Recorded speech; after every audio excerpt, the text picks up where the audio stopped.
Well, welcome to our next session. I'm Myron. I'm the Executive Vice President of the U.S. Chamber in charge of International Affairs.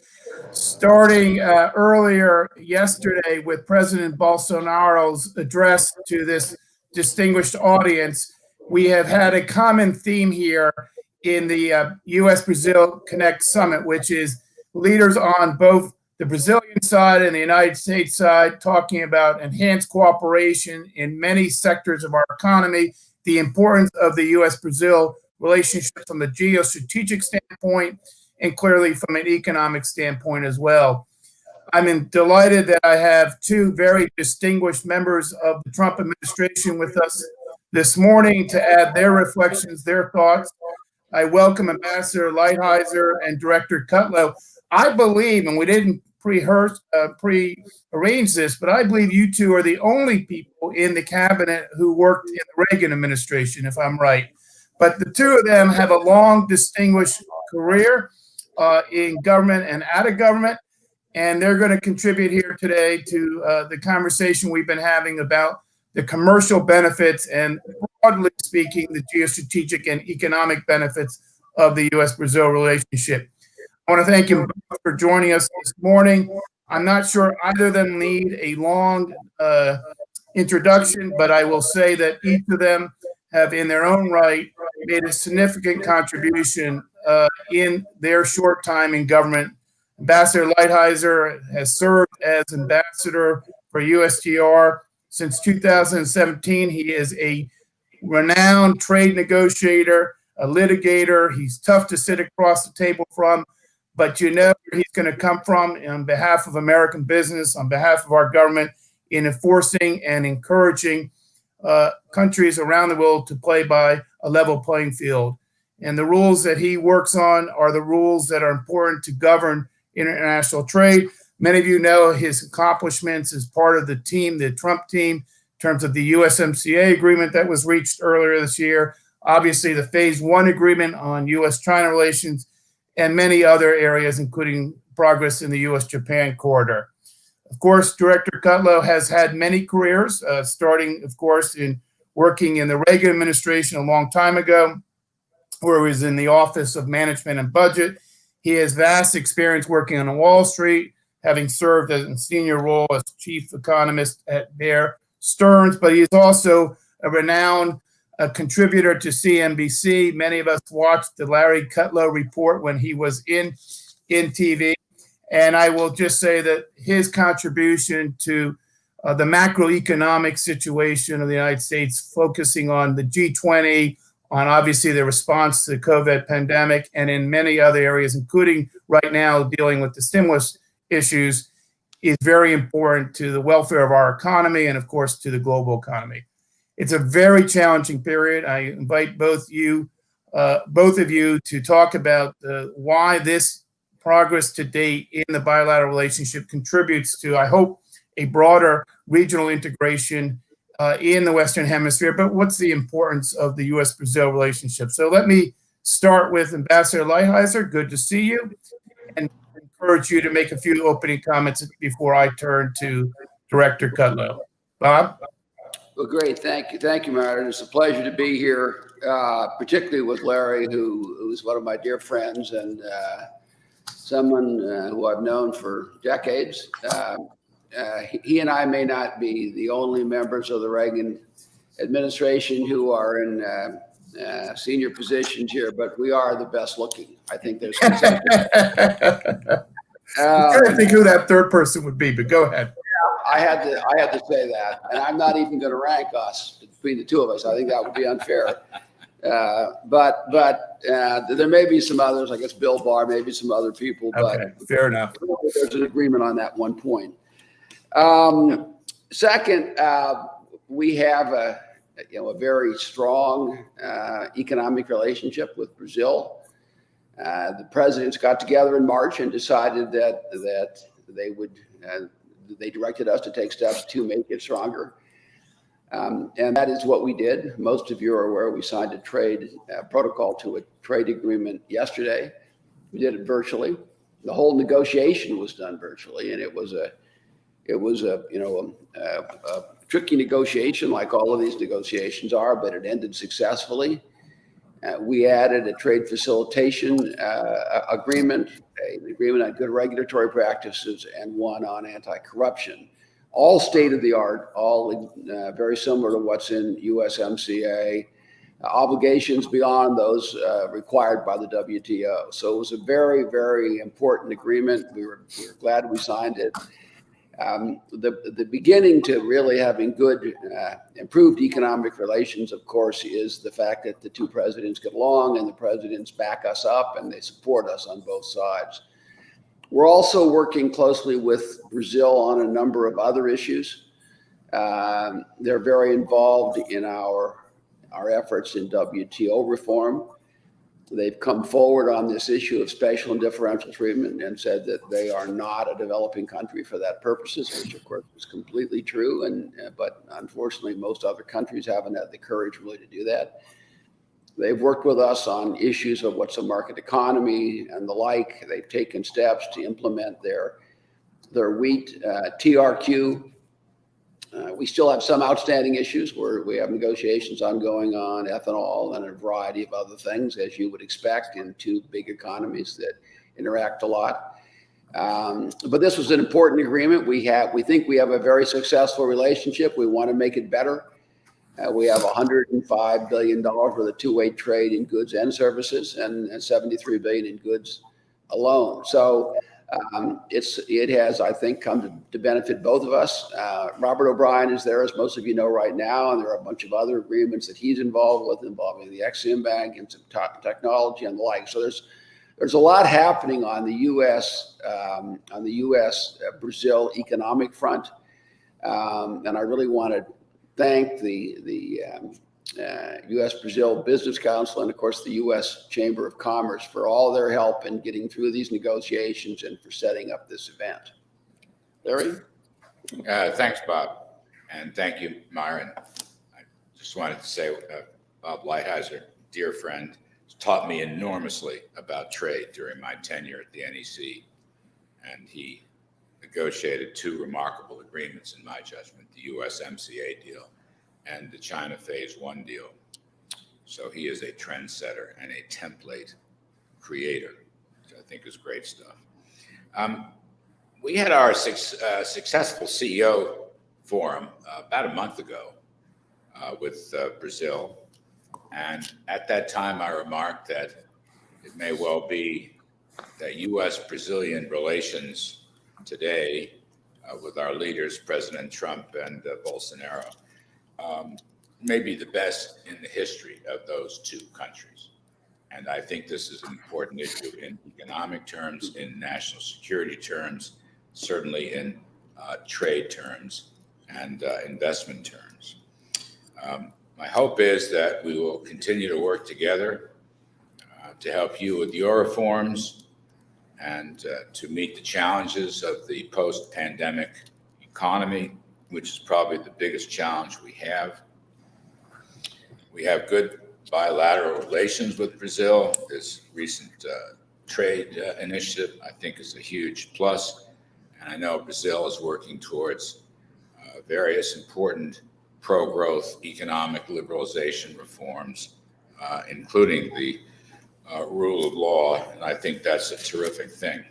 At our CEO conference a few weeks back, we did talk about the challenges of dealing with China, with both of our countries. I just want to put that on the table with respect to this discussion.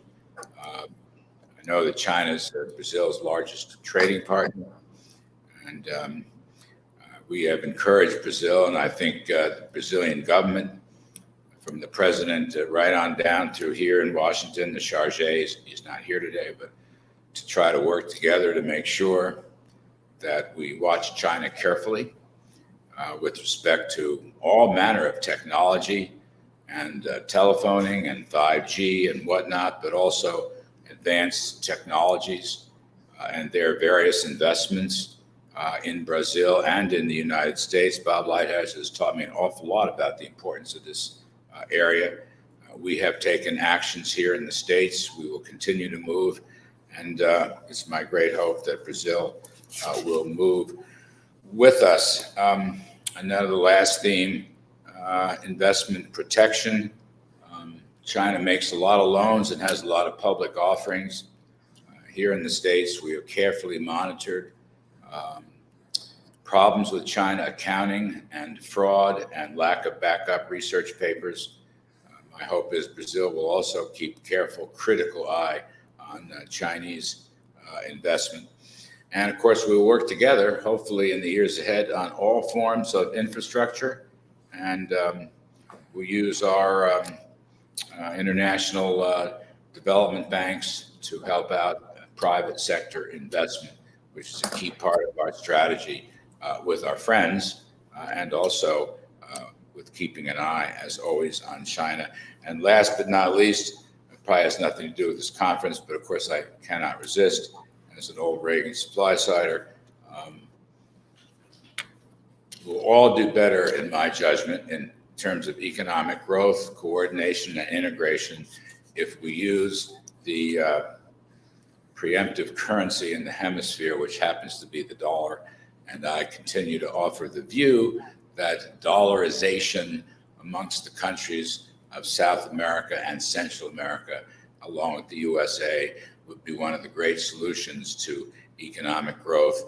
Several smaller countries have successfully used dollarization, and perhaps at some point, either now or in the future, or maybe in my lifetime, we can continue the discussion of dollarization. Thank you, Myron. Okay, Larry picked up on a number of themes I wanted to get at, Bob and Larry, in the follow-up in terms of questions. So, Bob, let me run a couple questions by you, and then I'll turn to Larry Kudlow for some follow-up. First, obviously, we applaud the progress that's been made between the United States and Brazil, and appreciate the work that the Trump administration, under your leadership, Ambassador Lighthizer, has made in terms of getting an agreement on trade facilitation, certainly on good regulatory practices, on corruption. But the obvious question is also what was left off the table in areas like de minimis, arguably getting a firmer commitment around regulatory practices and the way that they would be addressed if there was conflict. And then, frankly, also the big concern we have regarding having a digital chapter as part of this agreement.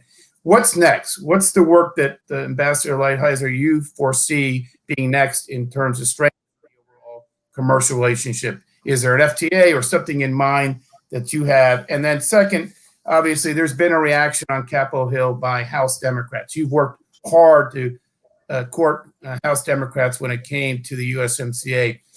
What's that reaction mean in terms of the overall engagement between the United States and Brazil? How does that factor in? And give us your impression of what that means in terms of future mini deals that you might pursue.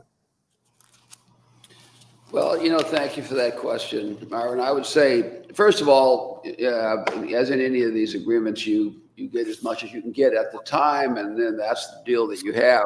The digital chapter, we for sure could have made headway on that. One of the problems we have is that in the United States right now, there's a great debate on where we ought to be on the issue of 230, and that's something that preempts a lot in this area. Yep. So we could have made headway, but that's something I think that before we do too much more in the digital space, the Congress has to come to some agreement on what they want in that. And that's, as you know, very controversial, strong feelings, and my guess is something will happen on that. The other two questions you ask on the FTA and the Democrats are, of course, related questions, because the reality is the Democrats, as you saw, a bunch of them put out what would be considered fairly strong statements against what we did. They're not fans of in their own words, they're not fans of the Bolsonaro administration. For a variety of reasons. I don't have to get into them. There are things that the president does not agree with, the criticisms the president does not agree with. And if you were going to move forward with an FTA, the first thing you have to do is consult the Congress, go through a House and a Senate process where you meet with the chairman in the key committees in the House and ranking members and again in the Senate. and you'd have to get bipartisan support. And the reality is there is no support for an FTA in the Democratic Party between the United States and Brazil at this time. That's something I know that Brazil has a great ambassador to the United States. I know that that's something that he's working on. You all heard from him earlier. Yep. He was here at the signing, and he's made a great contribution. He has a long history in trade and a long history in U.S. relations, and I think he's doing a terrific job. But that is still a hurdle. So in terms of next steps, I think we have to continue to do this incrementally. I think one of your papers referred to it as the building block approach. Yeah.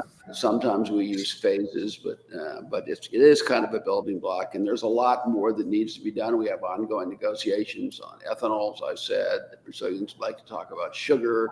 There's a variety of things in the agricultural area. We've made accommodations with each other in a very friendly and constructive way in the steel area. So we have a lot going on right now, but I would say an FTA right now is probably not in the cards.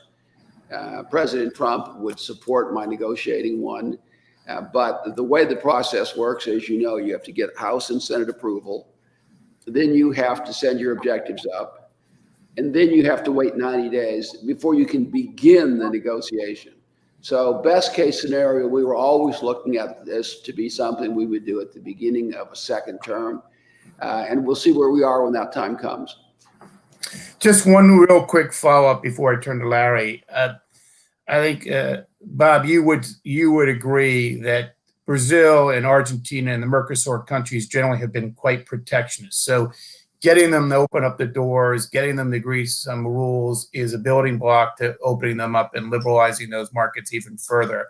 And I think it's a signal to Argentina and other countries to adopt policies that are more consistent with international standards and the global trading system. So I would think that one of the advantages of this deal, even if it's not a complete deal in terms of the areas that we'd like to see covered, is getting Brazil to move forward in liberalizing its economy and understanding that if it wants to play with the United States and other countries, it has to go further. And I think it's a signal for the rest of the region as well. Do you agree with that? Yeah, no, I completely agree with it. I think that it's in the interest of the United States to encourage liberalizers in all significant economies of the world, right? That's clearly in our interest, in the interest of prosperity for the global economy. And as you know, most of you know, what I focus on is prosperity for American workers and farmers. So I think it is important that we do that. And I think the most important thing about the agreement that we signed yesterday is that it is a signal. It's a signal that the United States wants to work with the Bolsonaro administration, that the United States wants to encourage the reforms. And if you look at what we did, anti-corruption, good regulatory back, these are all things that are very, very thematically connected to what the president is trying to do in his administration. He's got a great administration down there, what they're trying to do in the Brazilian economy. And encouraging that is in the selfish interest of the United States, but I think also in the global interest and clearly in the interest of Brazil. Okay, Director Kudlow, I've got 3 questions for you, so you're lucky. You can take them up in any order you want. I mean, these are clearly challenging times for the United States economically and politically. COVID-19 is clearly a public health crisis, but it's not unique to the United States. It's a global pandemic that we're all confronting. And of course, in Latin America, we've seen a rise of concerns and a resurgence in some areas. First, what's your opinion on the state of the economy in the United States? And related to that, what's your hope and thinking about the negotiations that are going on right now between Secretary Mnuchin, Speaker Pelosi, and others to try to get a rescue package? Will we see one before the election? And then finally, how do you see the United States working with other countries, Brazil and others, towards a recovery, an economic recovery? Well, gee, that's easy. Thank you. And do it in as much time as you want to take, maybe three minutes. I just want to underscore Bob Lighthizer's last point about the importance of liberalizing economies around the world and doing so in a cooperative and reciprocal way especially relations with the United States, because we have the great challenge of an economy that is not liberalizing. It is a non-market economy, and that is China. And Right. I just that's a very important thought. We may deal with it in different ways depending on our different countries, but nonetheless, I think the issues between the market economies and the non-market economies are absolutely crucial nowadays. We have to keep careful track of that. And that's something that Bob has taught me down through the years. In terms of your encyclopedic questions, Myron, I would just say, first of all, I think we're getting a very strong rebound from the pandemic contraction. I have called it the V-shaped recovery. President Trump has adopted that point of view. The data keep coming in over the past 5 months of recovery, probably stronger than certainly the consensus anticipated. We're not there yet, but we've cut back. Unemployment has dropped by half, and we expect continued progress on that front. There's more work to be done, but nonetheless, and we see very, very strong, really literally booms in housing and consumer spending, retailing, and automobiles. New business starts, which is remarkable. We had a lot of business that were devastated by the pandemic, as you know, and the chamber knows. But at the same time, we just had a report from the Census Bureau that there's a record rate of new business applications and new business formation. So that's the American spirit of entrepreneurship. I certainly hope it continues and that we provide policies that help them, not harm them. We're moving out very nicely. We'll get a good third quarter, we'll get a good fourth quarter, and with the right policies, we should have a very strong 2021. Regarding the stimulus package, I talk to my good friend Stephen Mnuchin all the time about this, back and forth. They're working on it. I don't have much to add this morning. Some issues are being dealt with. Other issues will prove to be difficult. I don't want to make a prediction. I will simply say on that front, however, we have, going all the way back to July, asked for targeted measures in any new rescue or assistance package. And for example, the PPP small business program, which was quite successful, in my view, would be a must. And there's 135 billion of unspent appropriations. And I don't know why we can't just knock a bill out to reappropriate or repurpose, if you will. But anyway, that's not to be. There's a story in the paper today, the Federal Reserve and the Treasury Department have a good deal of unspent funds that were appropriated, something like 250 billion that runs through the Exchange Stabilization Fund, which provides, as you know, the seed, corn, the capital, the equity capital for the various Fed lending facilities. You know, why not use that, or at least make it available, at least start it up? That could also be small business. We need some unemployment assistance, because even though the unemployment rate has come down from roughly 14.5 to, I guess, 7.9 last month. Yeah, 7.9. That's terrific progress. And we've added 14 million people back to the employment rolls, civilian employment, 11.4 million on the payroll side. That's great, but we're only halfway there. There's still a lot of hardship.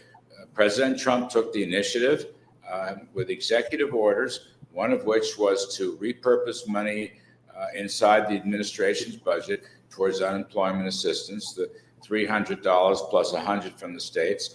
That's going to run out, and there's no reason why Congress shouldn't have or ought to right away replenish and back up that assistance as we, dig ourselves out of those holes. So we want money for schools and kids, and we do not want to shut down the economy again. How it turns out, Myron, I don't want to make a bet. That's up to the Secretary Mnuchin and Chief Staff Mark Meadows. They've done a great job. The president, however, has strongly indicated his support for a package. He has indicated that very strongly. in a number of areas. So we will see. I don't know, your third question, I just have U.S. Yeah, my third question really is, you mentioned the DFC and Exim Bank by reference in terms of being able to be tools in our toolkit in terms of helping support infrastructure and business development. How do you see the United States really taking a aggressive posture in the region to help with the recovery in the Western Hemisphere? Because they're through a difficult road with debt and other issues.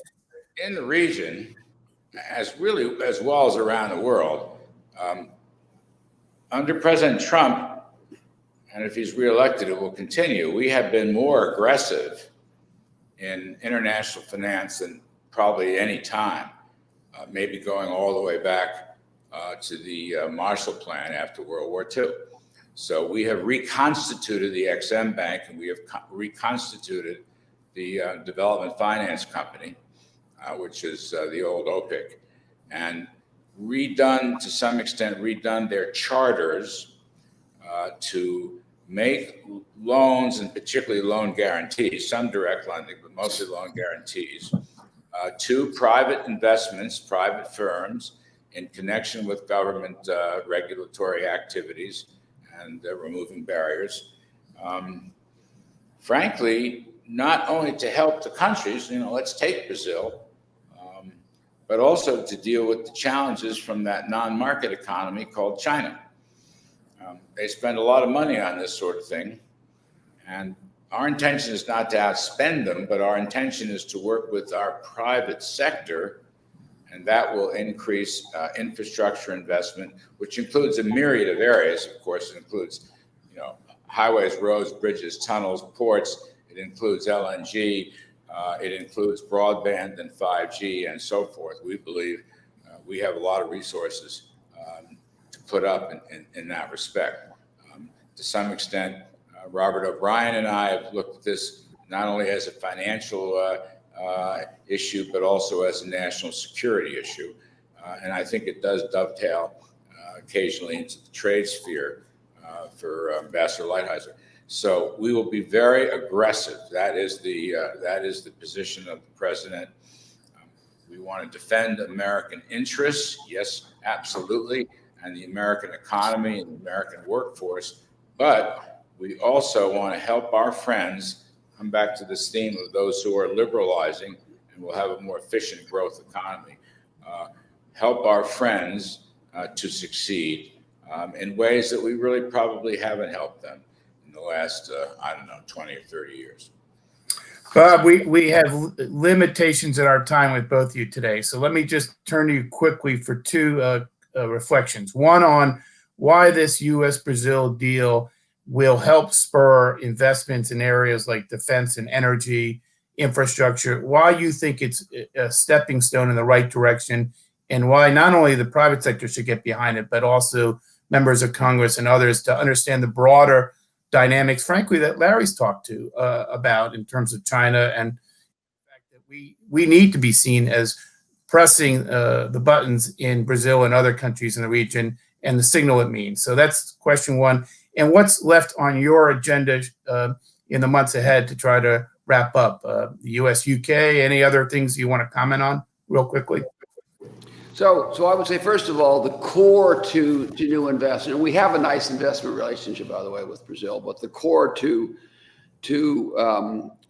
investment by the United States, by private enterprise in the United States in Brazil and other countries is one, consistency, two, anti-corruption, three, facilitation of trade, and four, the fact that you'll be treated fairly and appropriately in the regulatory regime in the country where we're going. All three of these, this is not a coincidence. These are the three things that President Bolsonaro is focusing on in his reform, and it's also the things that the United States is most interested in. So I think this agreement was very focused on trade, but also in making the kinds of changes that will make it more likely that investment will follow.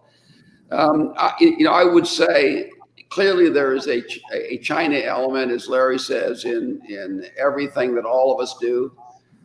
China has made a very significant move in Brazil. They're Brazil's biggest trading partner. So it's something that we're concerned about, and that the Congress is concerned about. And we have to get them is to overlap back with the general interest they have in Brazil, and hopefully we'll come to some conclusion there. Larry, you get the final word here on this session before I wrap up. What is it that you feel you want to leave with the delegates from Brazil and the United States with? What's the impression you want to leave, not just from the U.S.-Brazil commercial deal that Bob Lighthizer has talked about, but the broader dynamics we face right now and coming out of the global pandemic, the fact that the United States is moving in possibly a positive direction when it comes to the state of the economy. What's your final thoughts that you want to leave us with today? I'll go back to where I began, which is to suggest that under Presidents Trump and Bolsonaro, we have a commonality of democracy-related factors, including, as Bob said, the rule of law, and matters related to that, so that our two countries, in their international relations, their economic relations, their investment relations, have probably never been closer than we are today. And I think the trick is to build on that relationship. Brazil is incredibly important to the Western Hemisphere and certainly to South America and the global economy. President Trump's administration just want to build on this growing relationship that we have. There's fabulous opportunities to promote security and to promote economic prosperity and growth, to promote technology and energy and all the rest of it. So I hope we take advantage of that and we build on that. And we certainly welcome any, we want businesses to be a key partner in this. President Trump is a former businessman who really loves private investment. And we might even add some government investment to the mix, as we have begun to. And I think the two countries can make this entire hemisphere a much better place. Well, we've run the Brazil-U.S. Business Council for a very long time, and I would echo your sentiment that this has been a chapter where the U.S.-Brazil relationship has never been stronger. And I applaud the progress, Ambassador Lighthizer, that you and your team, in concert with the broader administration, made to advance our commercial relationship. I would also, given our relationship, of course, continue to press you to make further progress in areas like digital trade and de minimis and regulatory practices. But the progress you made, I think, is important because it signals Brazil's willingness to step forward.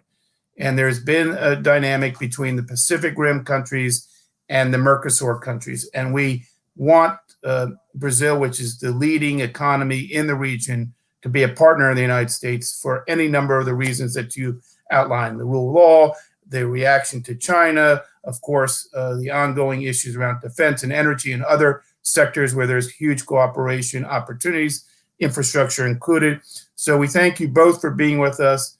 The two of you have quite a busy schedule. Ambassador Lighthizer, we're looking forward to seeing your progress on other fronts. And Director Kudlow, I hope that we will see that rescue package. I think it's an area where there should be bipartisan support.